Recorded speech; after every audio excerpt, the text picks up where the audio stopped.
So what we should be looking at next is the resultant enthalpies now that we've adjusted all of those equations. So that's going to be measured in kilojoules per mole, and that matches the units of measurement that we've got up here as well.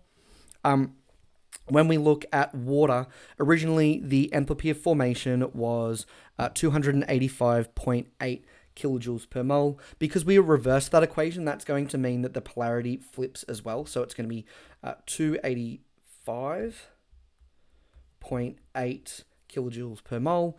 We've also got to multiply it by 6 because we've upped the stoichiometry by a factor of 6 as well.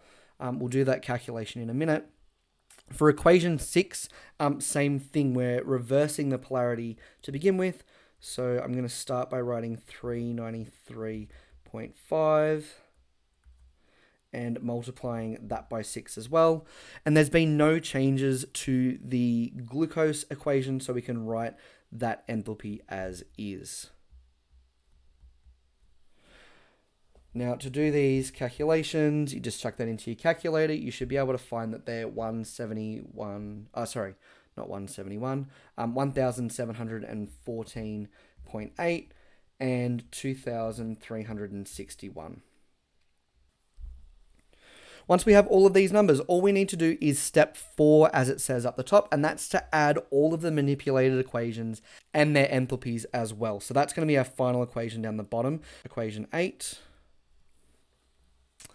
And so when combining these, I'm going to look at my reactants first.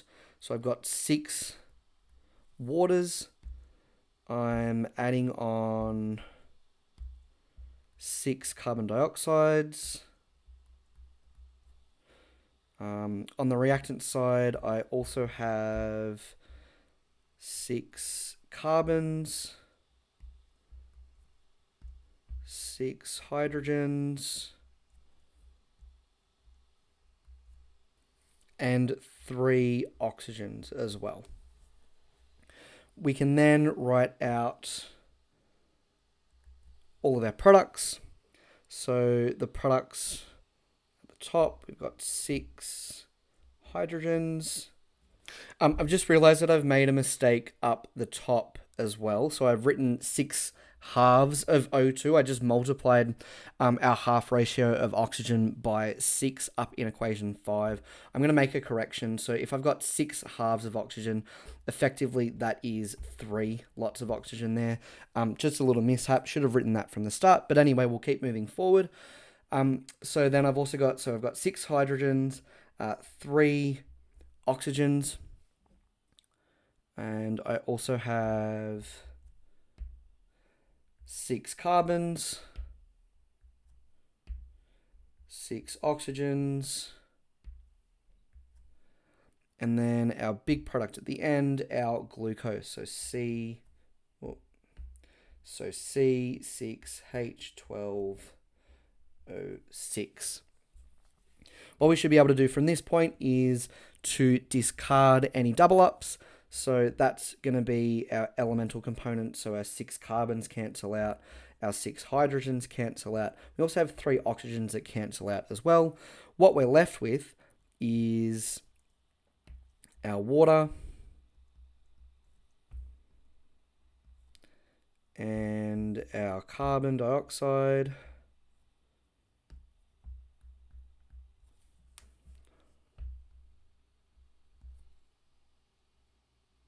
And that's forming oxygen gas and our glucose.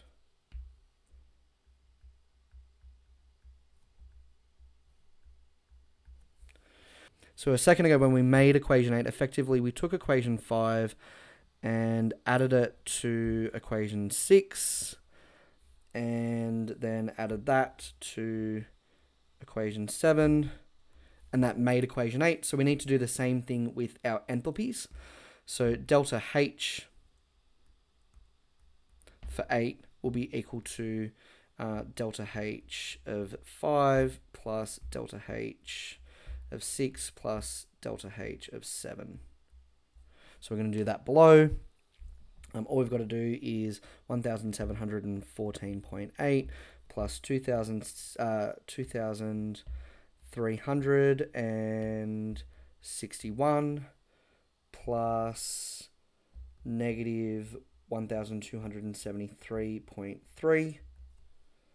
We put all that together, we should end up getting 2,802.5 kilojoules per mole of glucose formed.